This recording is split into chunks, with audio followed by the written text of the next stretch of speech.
All right. Let's go ahead and get started. I'll pray for us. Father, I pray you help us today as we look at a difficult section of your word. I pray you help us ask good questions. Help me as a facilitator as we look at the glories of your museum and the intrigues of the particular paintings. I pray you help us put the pieces together, and we pray all of this in Christ's name. Amen. So I brought two books today that you guys might find interesting. One is a new Bible. This is in the NIV, and it's called the Lectio Bible. And it doesn't have chapter breaks or verse numbers. It's just the text. And some days on Sunday, if I'm studying something, I'll use this Bible because it doesn't have any cross references, and it makes me actually find the things myself. And I don't know, I read a little differently when I read this Bible, so I wanted to bring it and you guys can pass it around and look at it. And then you know that website that I showed you, BIB, about the names? Well, I was digging around and I found that their go-to resource was actually an old book, and I actually found a copy of it, so I bought it and wanted to pass it around, and you guys can see if you would find it as helpful as I'm finding it. So what we're going to look at today is Genesis 16, and Genesis 16 is a short chapter, but it's really hard in terms of trying to get your mind around the theology of it. At least it is for me. And so what I wanted us to do was to read it and then just to ask some questions like, what in the world are we going to do with this? If we're using our analogy, we're walking through the museum, we're looking at the paintings, it might seem a little like this is an abstract painting that doesn't really make a whole lot of sense at first. And so I want us to read through it. We can go down any rabbit trail you want to go down. There are some questions that I want us to ask, but let's just work through it. If you don't mind, I'll do that thing where we do a hyper-literal translation. So 16:1 says, Sarai, the wife of Avram, and notice just right off the bat that God hasn't changed their names yet.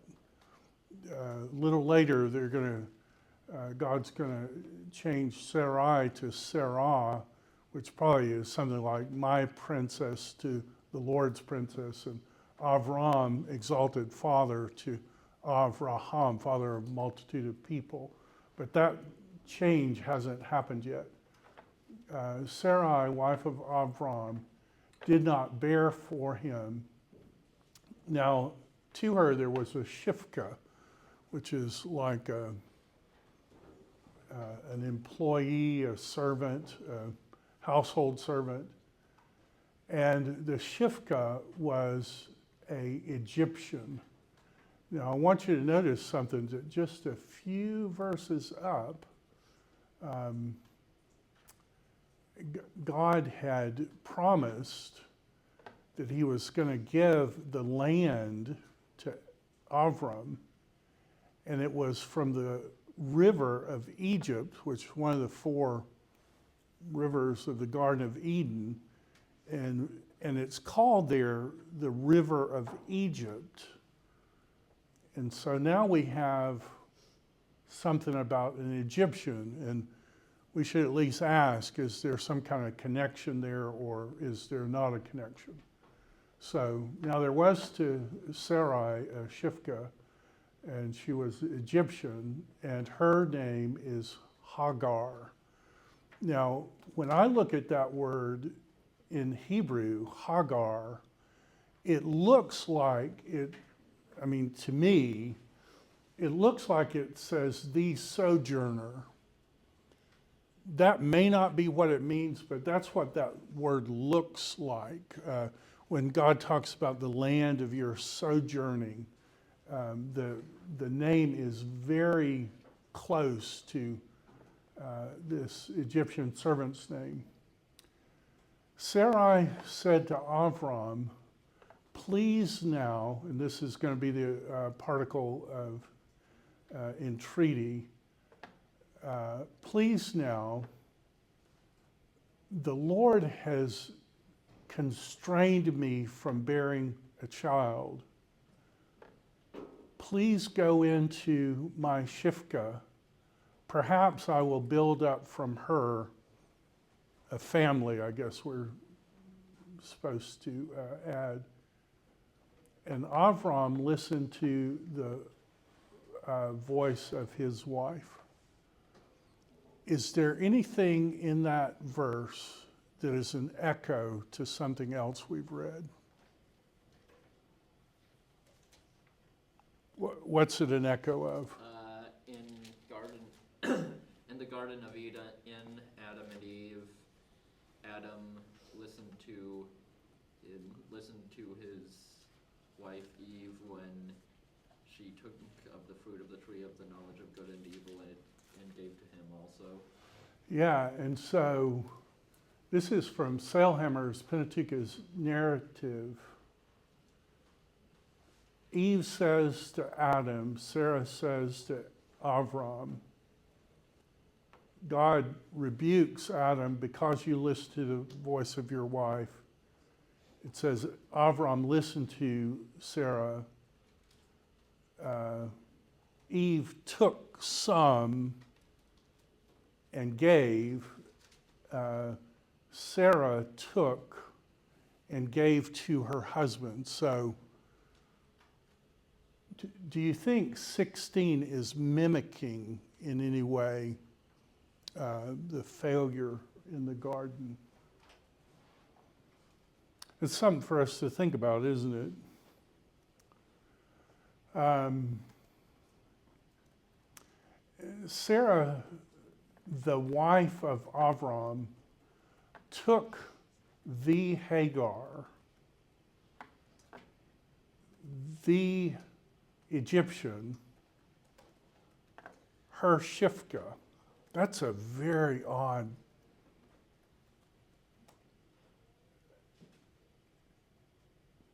Why is she being called the Egyptian? And she did it at the end of 10 years in Abraham dwelling in the land of Canaan. And she gave her to Avram, her husband. She gave her to him for a wife.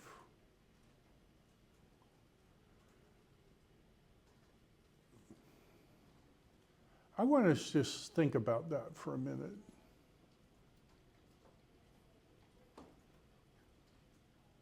How hard would it have been for Sarah to do that emotionally?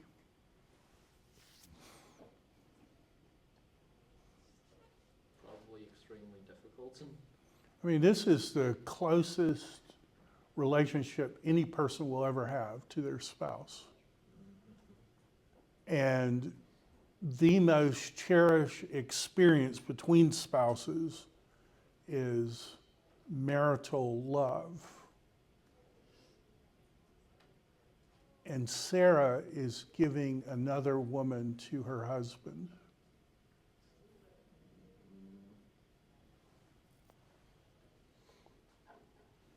Help me with that. What in the world would drive a person to do that? Let's spread the joy, Henry. What would drive a person to do that, Marty?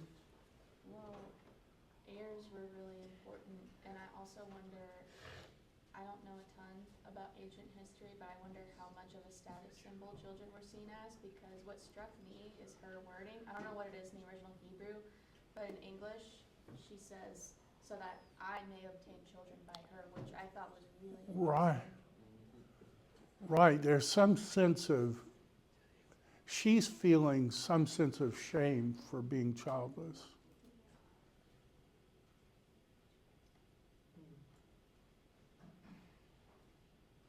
If you were Sarah's lawyer and you were trying to justify what Sarah did, what would your argument be?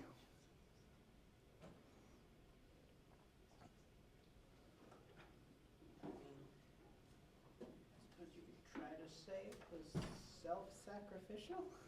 Right, you could say, well, they're people of faith. They knew from God that they were going to have this offspring. Sarah is a woman. She's 75 years old when this happens. A little later, it's going to say the way of women had ceased to Sarah. I think she realized that it was physically impossible for her to have a child. And if you were Sarah's lawyer and you were trying to defend what Sarah did, like, spin it in the best light you can. They've got a promise from God, Marty. Do we know if Abram told Sarai of God's promise? I feel like that would give a lot of context if she. We don't know. I think it would be fairly safe to assume that he probably said something to her. So she could say she was trying to fulfill God's promise. Yeah, she's trying to help God, right? God had given a promise. It seemed like nothing was happening, so she might have reasoned, I will help God. Other people do this. Maybe that's how God's going to work. Now, can you think of in this story anywhere where a family might look at what an ancestor did and copied it?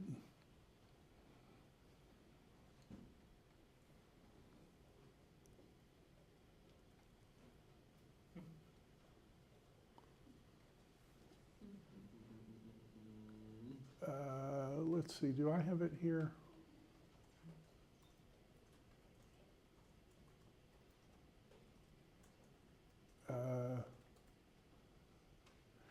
I wish I had time to put the English up, but I did this so you can see how close it is in the Hebrew. Well, this is not the one I want to look at first. Yeah, giving her maidservant to her husband. Sarah took and gave her to Abraham. And this looks like the same verse to me. She gave to him Bilhah the Shifka. You see these are all the same words?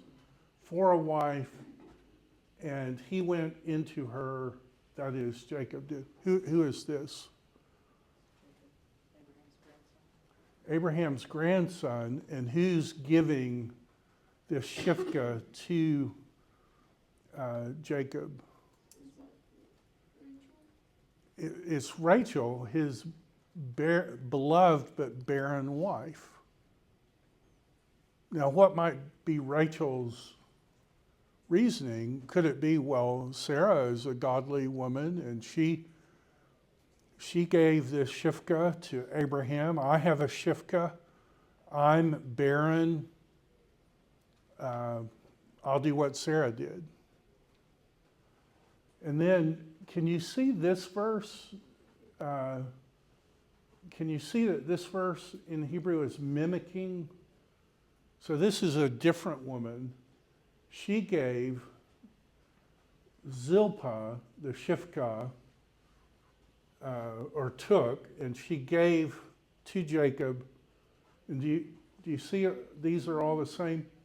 For a wife, and Zilpah the Shifka bore for Jacob a son. Do you see that sins are being copied in terms of family? You know, God told all the kings of Israel, one of the things I want you to do when you become a king, I want you to write out the Pentateuch by hand. It takes about a year to do that, by the way, if you don't know. Go look at our scrolls sometime and think how long that would take for you to copy. And God said, I want you to read from it every single day. And one of the things, I think it's Deuteronomy 17. It's either 7 or 17. I think it's 17.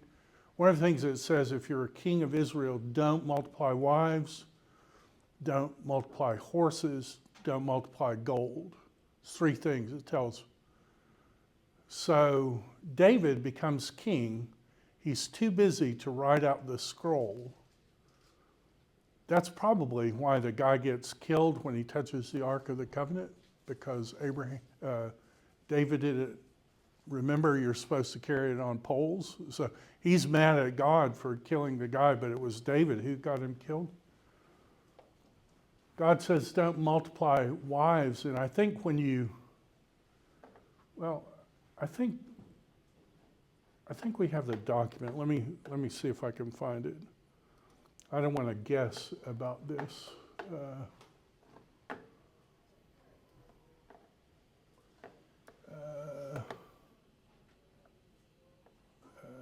Give me 1 second.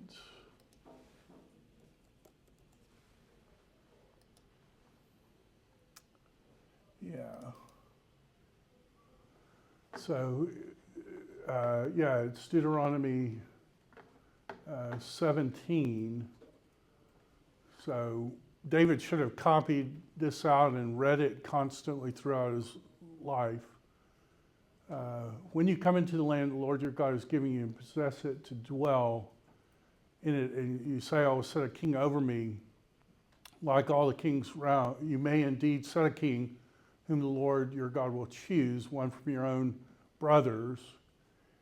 16, he must not acquire many horses for himself, or cause the people to return to Egypt to acquire horses. He shall not acquire many wives for himself, lest his heart turn away. He must not acquire excessive silver and gold for himself. And Solomon comes along, we're told that he had to build a city for his chariots, and he had so much gold that it made silver worthless. So if you read through the whole Bible, this is David's wives. So how many wives does he have? I think this is the first wife, and he got divorced. 1, 2, 3, 4, 5, 6, 7. Not a wife at first. And then 1, 2, 3, 4, 5, 6, 7, 8, 9. What was that? 16, is that right? So God said, don't multiply wives. And how did David interpret that?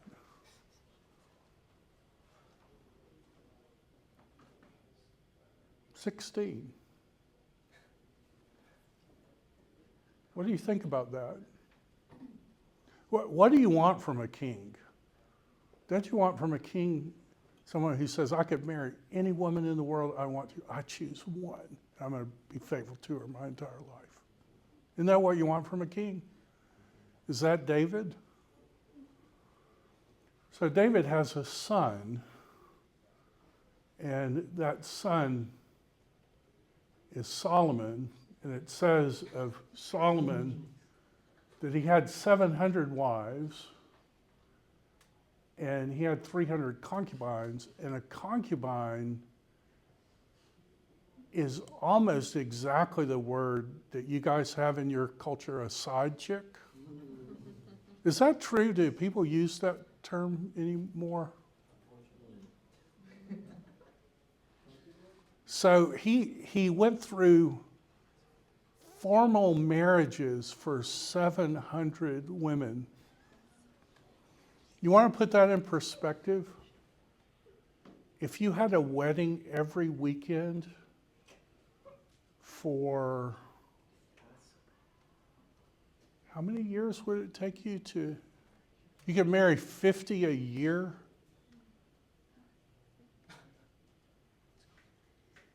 That would take like a little under 12 years. That's a wedding every Saturday for.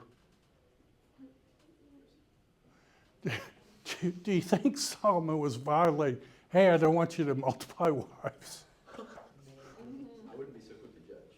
Yeah, yeah. I'm not pointing a finger, but I think 1,000 probably violates. And it says his wives turned his heart away from God. And what does it say will happen if you multiply wives?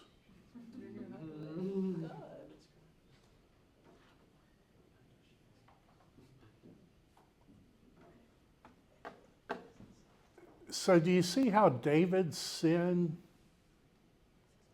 becomes Solomon's mega sin? So it's not, or is it unreasonable for us to suppose that this is a sin, what they're doing, but the Bible's not saying it's okay, what they did? Do you think that's a fair assumption? So even though Abraham is this man of whom the whole entire universe is not worth Abraham, is the text being honest in telling us that Abraham's flesh had problems? So just because we're being given this in chapter 16, it's not saying Abraham was right in what he did. Do you think that's a fair point? I think that a large part of this is that he's showing that the text is showing that he clearly, most definitely was not right in doing it. He was jumping the gun and trying to Help God out yeah. by violating a Clear commandment by God, instead of just waiting in patience, trusting that God would provide and he didn't have to force it.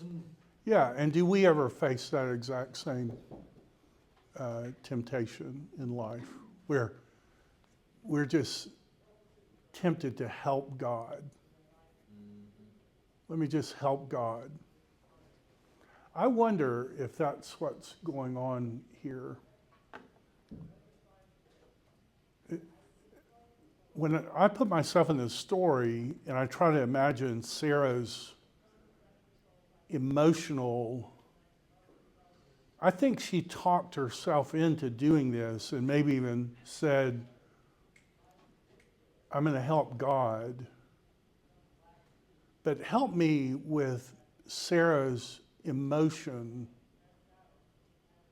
when Abraham said yes. And they have this wedding and the two of them go off and Sarah's by herself. Help me with Sarah's emotion in that moment. Do you think that was an easy day for her? What's she doing when she's by herself? And her husband of many years is in the embrace of this young, Sarah believes is going to be fertile woman. Help me with. She's crying her eyes out. She's saying, I'm going to help God, but then if I try to put myself in her place, it's like, well, what's wrong with me? why couldn't I be the one? And don't you imagine Sarah said, why did Abraham say yes? I know I told him to do it, but why did he say yes so easily? This is not a good thing that's happening. Verse 4 says he went into Hagar, and she conceived, and she saw that she conceived, and she, how do they translate it? Looked with contempt on her mistress. Anybody who's been reading this in Hebrew, do you know where this word appears? Does that word strike you as a familiar word?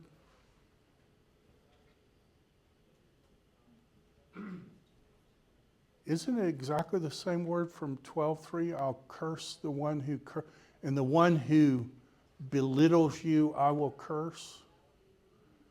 And through you, all the nations of the earth will be blessed. This is the same word. And is Sarah one flesh with Abraham in God's eyes? And what's this Egyptian woman doing to the one flesh of Abraham? She's doing the thing that Genesis 12 says gets people cursed if they do it. And I was struck, if you guys don't mind, just take a minute.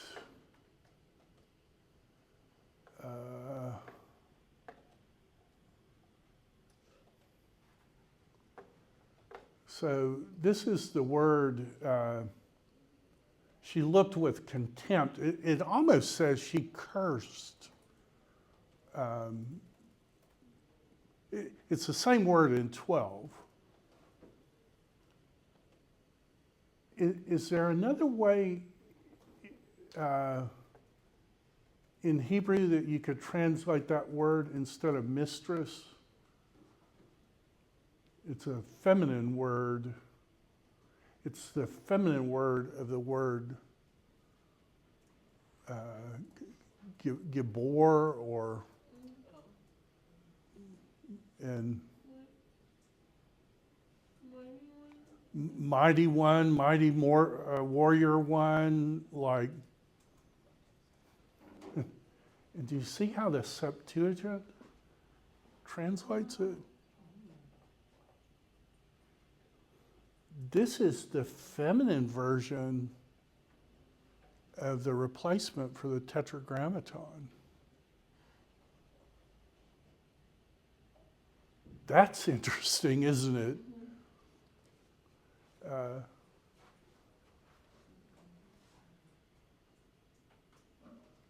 She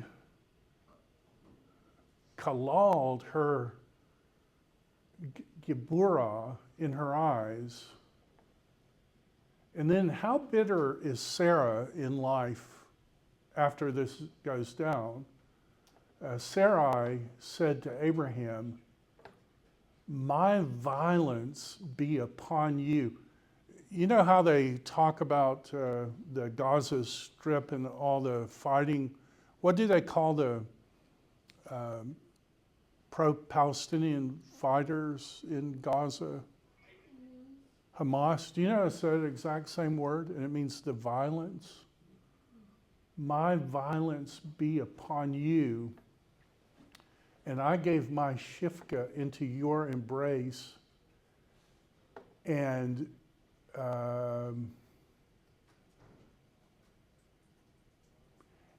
she saw that she had conceived, and I am belittled or almost cursed in her eyes. May the Lord judge between me and between you. Does that sound like the Abraham marriage at this point is like happy-go-lucky, or is like we need to go get some help, you know. Like you can just feel how bitter. Now, an unkind thing would be to say, Sarah, remember this was your idea. But Abraham did it, and so, like, she's completely bitter against Abraham, and Abraham failed, but Abraham could say, well, you're the one who said, you know. And have you ever put your place in Hagar's place? Like you work for somebody and they say, hey, this is what we're going to do today. You're going to marry my husband. It's like, how does that work? Like, do I get a say in it at all? Like, Sarah has just ordered Hagar, like, this is completely messed up. This is not right. This is God saying to David, don't multiply wives. And David said, well, anything under 20, and 20 becomes, well, anything under 1,000. What's Solomon's son going to do if he could get away with it? Like, and how does that whole 1,000, I mean, do you have name tags? I mean, like, listen, Solomon, we can get you some help. There are groups for, but isn't that kind of reflective of all our sin? That sin doesn't stay little, sin goes to the extreme. And I wonder if that isn't what this is showing us, not so much about them, but actually about ourselves. Avram said to Sarah, behold, your Shifka is in your hand. Do to her as is good in your eyes. Do you know where verbatim that phrase appears elsewhere in Genesis? Isn't that when Eve looked on the tree? To the eye? Pleasing to the eyes. Yeah, it has eyes, but that's not the one I'm thinking of. No.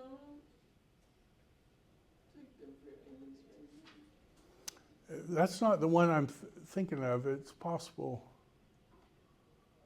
Someone who says, and when you hear him say this, you think, that guy is the worst human being who ever walked the planet Earth.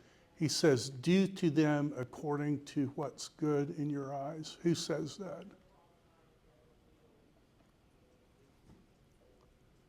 Lot says that about his 2 virgin daughters.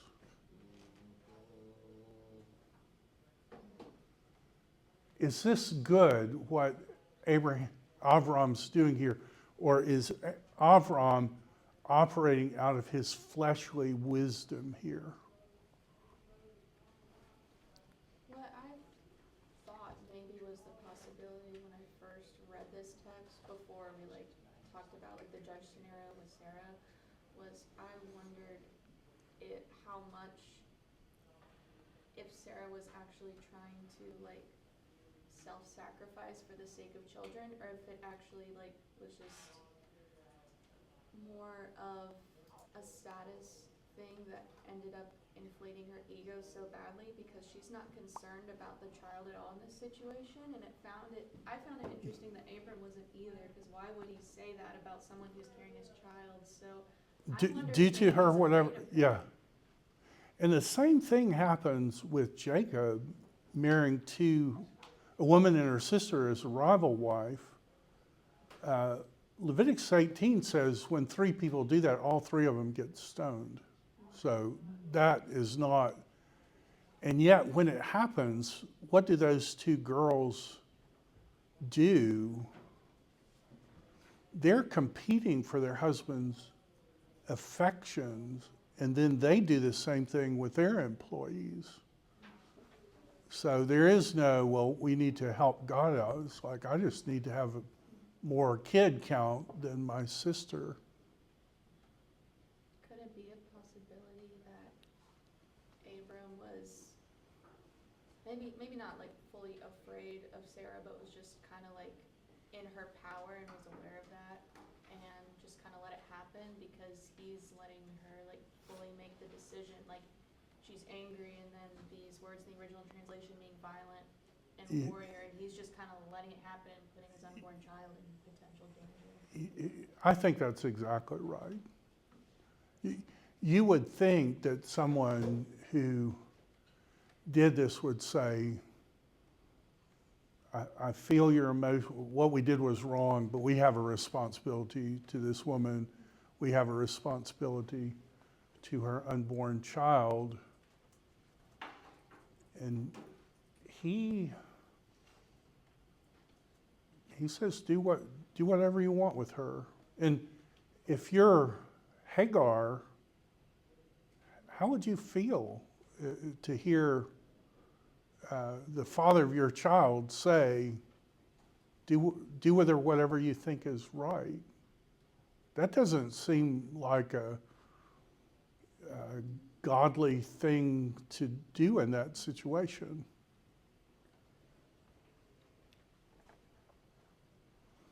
And I do want to be careful and make the distinction between Abraham, the new heart that God gave him, and Avram's flesh. I'm not talking about the new heart. That's nothing but honor, glory. But in terms of Avram's flesh, his flesh is just like our flesh. And our flesh can do bad things, and we should affirm the truth of God's word and say that they're bad things. The Bible is pretty honest with the failures of the human leaders. And then the text says this, and Sarah afflicted her. And notice it's a piel. So did she just make her life a little miserable, or did she really harshly make Hagar's? It seems to me that piel is saying,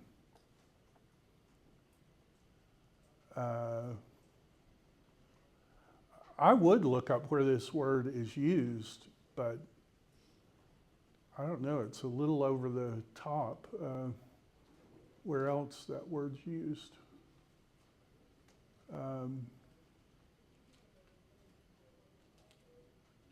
So it says this,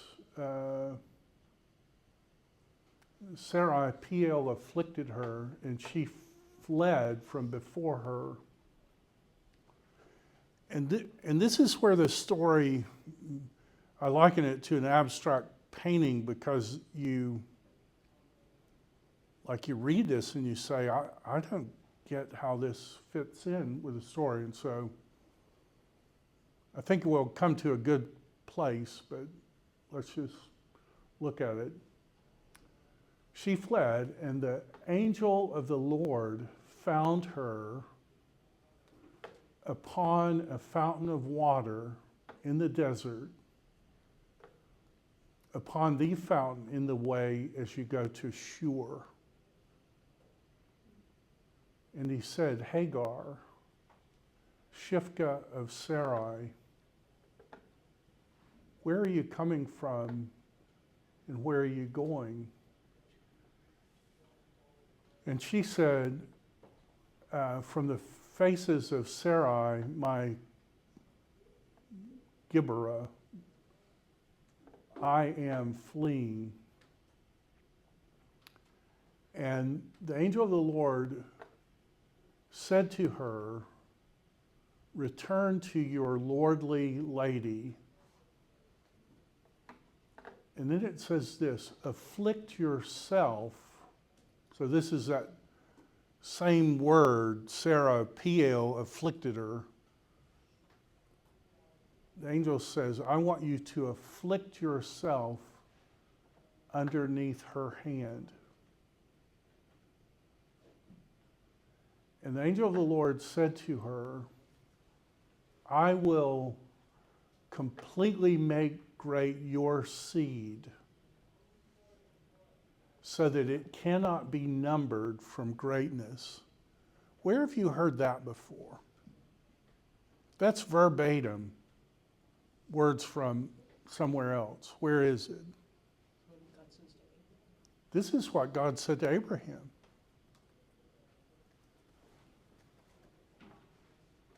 And he said to her, the angel of the Lord,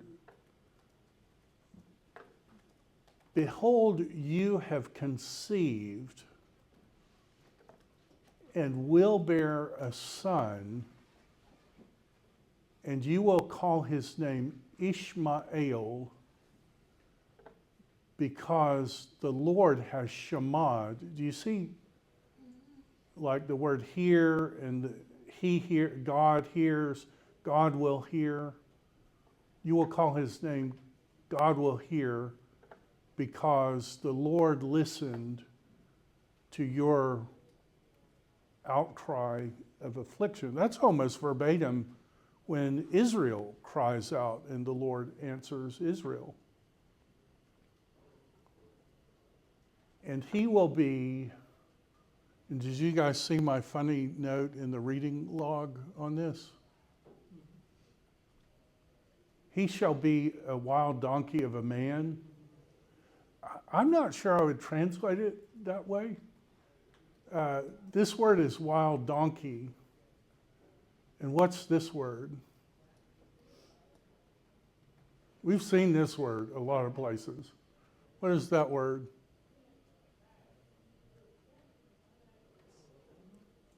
That's the word Adam, isn't it? You're going to have a son, and he's going to be wild donkey Adam. That's an interesting name, isn't it?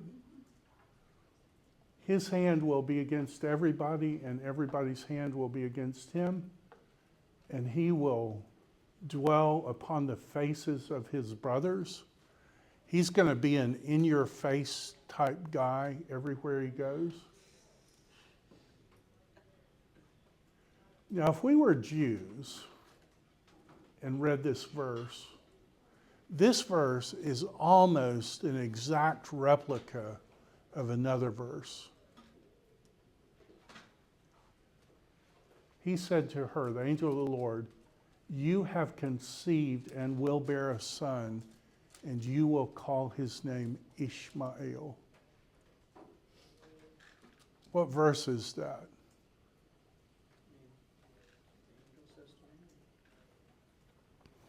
It's what the angel says to Mary. It's also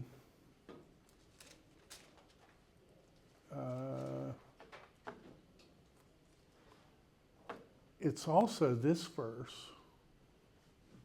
Look how close this verse is in Hebrew. So this is 16. Behold, you have conceived,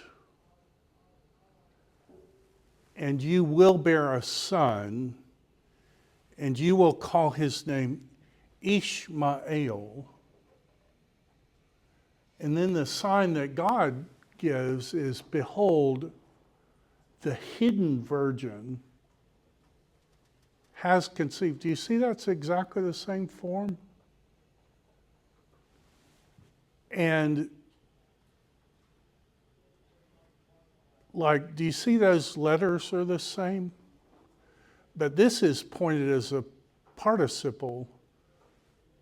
The hidden virgin has conceived and is currently bearing a son. And do you see how these are exactly the same? And she will call his name, and can you hear this? Ishmael, Emmanuel. Do you hear that that's echoing? Okay, help me. Intelligent reader questions, because I've got a gazillion of them. What are your intelligent reader questions? I mean, was the difference between Ishmael and Emmanuel. Yeah. El will hear versus El is with us.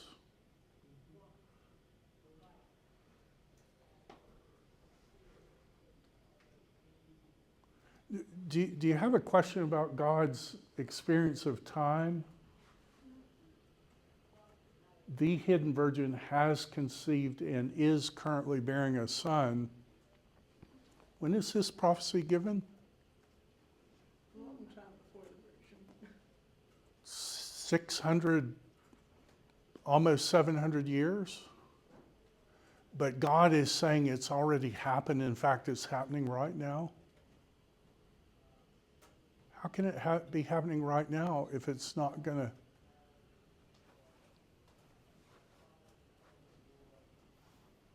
And who is this hidden virgin? And why is she hidden?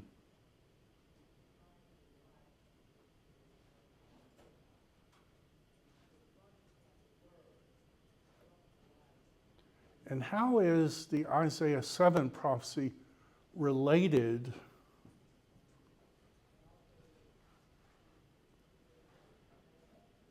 to Genesis 16, which is not the highlights of Abraham's life, right? This is not part of the highlight reel of Abraham's life. This is like not a good thing.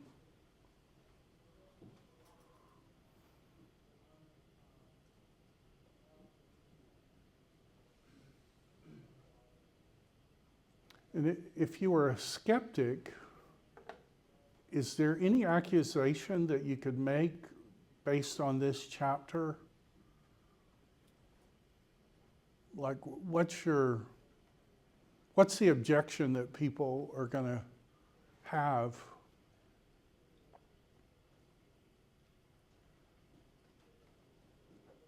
The objection is, why in the world would the angel tell Hagar to go back?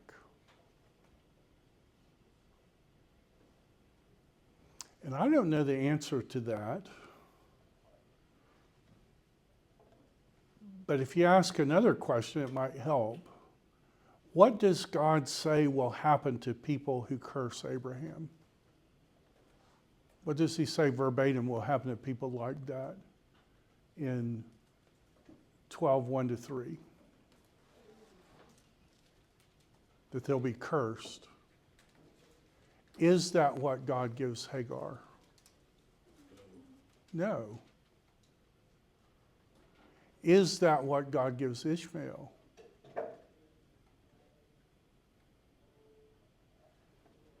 No. He blesses, he says, I'm going to make you great. 12 princes are going to come from you. And you think, well, everybody involved in this story is like, if God just gave pure justice to anybody in this story, like everybody would perish.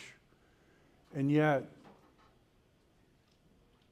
God is so gracious that even in this messiness, God is somehow blessing.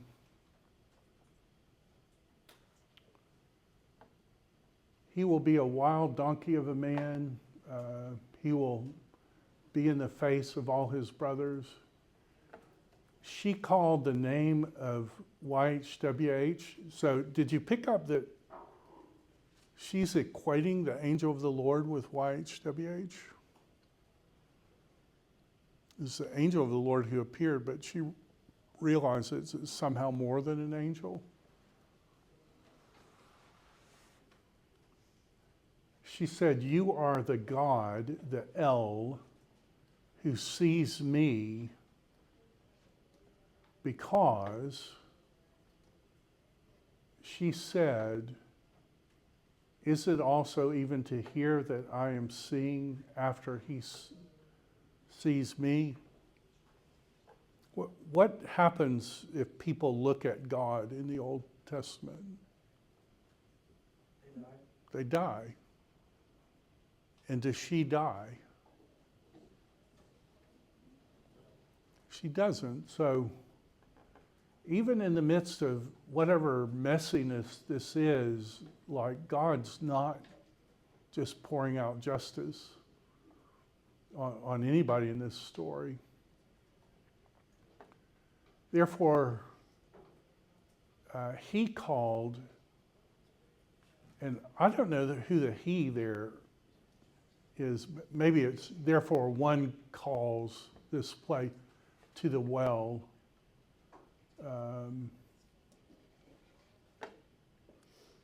Be'er, which is well of, Lahai, which is to life, Roi, he sees me. The well to life, he sees me is, and it was between Kadesh and between Bered. And Hagar bore to Abraham a son, and Avram called the name of his son, so this is Abraham acknowledging that the child is his. The child whom Hagar bore, he named him Ishmael. And Avram was the son of 86 years when Hagar bore Ishmael for Avram. So I don't know, a short chapter, a perplexing chapter. Help me. If someone came to you and said, help me with this chapter, like what might you say?